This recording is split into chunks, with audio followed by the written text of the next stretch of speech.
Assalamualaikum warahmatullahi wabarakatuh. Yang terhormat Bapak Isrorudin selaku dosen mata kuliah pada hari ini yaitu studi kitab hadis dan teman-teman yang saya banggakan. Di sini kami akan mempresentasikan makalah kami yang berjudul Sunan Baihaqi. Perkenalkan, nama saya Farah Maulida, NIM 3221010 bersama teman saya Dimas Muhammad Rizky, NIM 3221011. Pembahasan yang pertama yaitu biografi Imam Baihaqi. Nama lengkap beliau yaitu Ahmad bin Husain bin Ali bin Abdullah bin Musa. Kemudian kunyahnya atau biasa dipanggil Abu Bakar dan diberi lakop Al-Hafiz. Lakop ini sudah menjadi kesepakatan di kalangan sejarawan kecuali Haji Khalifah yang menyematkan lakop yaitu Syamsu ad-Din. Kemudian Imam Subki menggelari dia sebagai seorang fakih jalil, hafiz besar, usuli, subara, qanaah, penyebar mazhab baik usul atau furu'.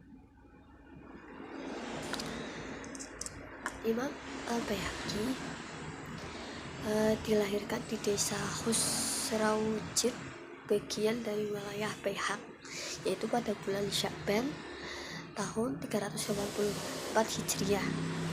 Dia memulai perjalanan ilmunya itu pada usia 15 tahun. Nah, itu dianggap agak terlambat dengan anak sebaya lainnya.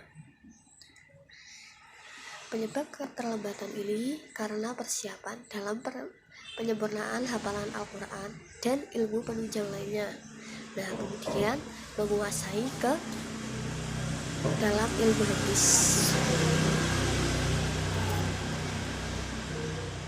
Kemudian dia mengambil fikih dari Imam Nasir Al-Umari, ilmu hadis dari Abu Abdillah Al-Hakim, kemudian menguasai ilmu kalam aliran Asy'ariyah.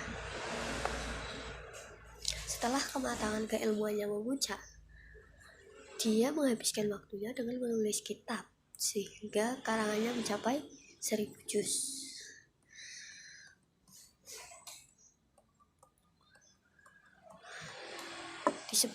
Disebutkan dalam kitab Zuhil karya Imam Abdul Ghaffar bahwa Imam Baihaqi menempuh sifat umum para ulama, merasa cukup dengan apa yang dimiliki atau qanaah, terhias oleh sifat juhud dan wara'.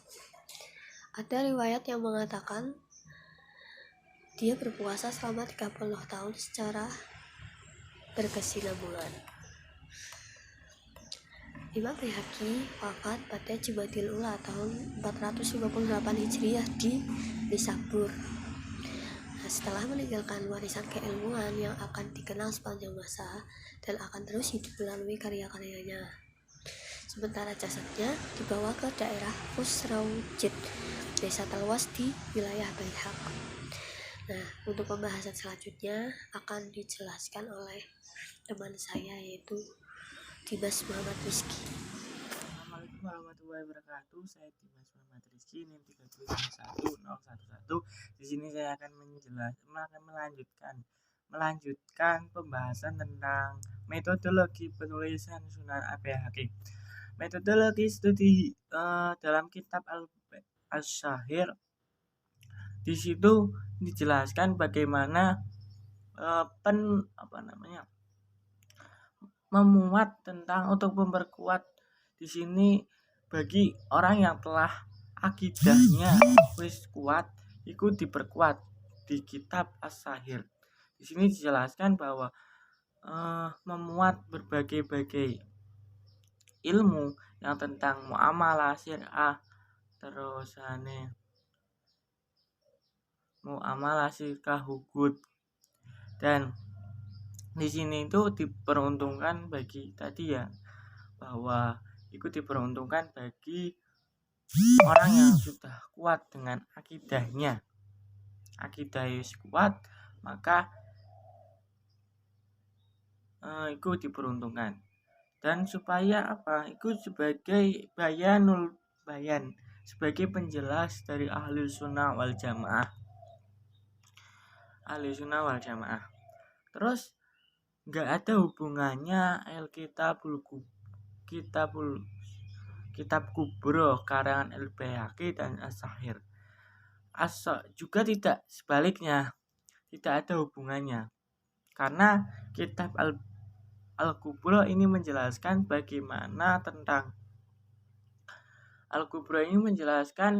untuk memperkuat Imam Syafi'i dalam hadisnya dan hadis. Sedangkan kitab As-Sahih itu kehidupan dalam mencari ilmu, dalam kegiatan-kegiatan biasa. Sedangkan kitab Al-Kubro itu berisi tentang penguatan kepada madhab Imam Syafi'i.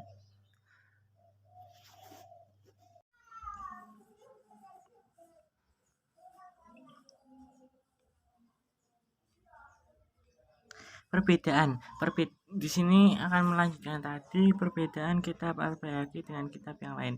Menurut Imam Khairomen, tidak ada satupun pengikut Syafi'i kecuali Al-Baihaqi yang karangannya berisi pembelaan madhab dan pendapat Imam Syafi'i. Menurut Syafi'i, Imam Baihaqi, beliau adalah penghafal besar, ahli usul fiqh, tidak ada tandingannya, dan memiliki zuhud kewaraan beliau kepada Allah yang tidak ada tandingannya. Abdul Ghaffar Al-Farsh An-Nasaiburi dalam bukunya Adil Tarik An-Nasaiburi memuji Imam Baihaqi setinggi langit dengan mengatakan, Abu Bakar Al-Baihaqi Al-Faqih Al-Hafidh Al-Usul Ad-Din Al-Wari adalah seorang nomor 1 dalam zamannya dalam hal penghafalan, ketelitian, salah satu pemuka murid Al-Hakim, dan dia mengungguli dengan berbagai macam ilmu. Beliau menulis hadis, menghafalkan semenjak kecil, mendalami serta menguasai. Beliau mengambil ilmu usul dan memiliki perjalanan menuntut ilmu ke Irak, daerah perbukitan Hijaz. Kemudian menulis karya ilmiah, karya Ati mencapai 1000 juz dan belum pernah didahului oleh seorang pun sebelumnya. Beliau menghimpun ilmu hadis dalam fikih, menjelaskan tentang ilal hadis dan meninjau tentang perbedaan hadis. Para ulama meminta beliau untuk berpindah dari daerah An-Nahiyah ke Nasaiburi untuk mendengarkan kitab-kitabnya. Beliau pun pada tahun 314 Hijriah, lalu mereka bermajelis untuk mendengarkan kitab Al-Ma'rifah pada ulama menghadirinya. Dia mengikuti jalan ulama, merasa puas dengan yang sedikit. Imam Ad-Dahabi pun memuji beliau dengan mengatakan seandainya Al-Baihaqi pun membuat madhab untuk dirinya, di mana dia berisian, dia akan mampu melakukannya karena leluasa ilmunya dan pengetahuan tentang perselisihan ulama. Karena itu, kalian melihat pembelaan masalah-masalah yang didukung oleh hadis-hadis sahih. Sejumlah kitab penting yang ditulis yang mempunyai nilai-nilai tinggi di sisi para ulama setelahnya. Bahkan ada pendapat bahwa karyanya mencapai 1000 jilid. Kitab-kitab karangannya beliau mempunyai keistimewaan dibanding dengan yang lain karena diurutkan dengan urutan yang teliti dan cermat, dan tidak ada yang beliau karena tidak ada yang memiliki beliau sebelumnya. Kitab-kitabnya seperti As-Sahih Al-Bukhari 10 jilid, As-Sahih Al-Imam 2 jilid, Al-Dailan An-Nubuwah 4 jilid, Al-Kitab Asnamu As-Sifa 2 jilid, Al-Hakam 2 jilid, At-Tajrid Al-Hadis Al-Ma'rifatu As-Sunnah Al-Astar 4 jilid, Al-Mutaqoh 1 jilid, Kitab Al-Baihaqi 1 jilid, At-Taqib At-Tahrib 1 jilid, An-Nufus As-Syafi'i dalam 2 jilid, Kitab As-Sunnah As-Syahir dalam 1 jilid besar, Kitab Al-Baqi Al-Sunnah 1 jilid, Al-Kitab Al-Fadil Al-Fawqat 2 jilid, Talqin As-Syafi'i dalam satu jilid, dan masih banyak lagi yang lain. Itu yang bisa saya sampaikan. Bila ada kekurangan, bila ada yang kurang, kayak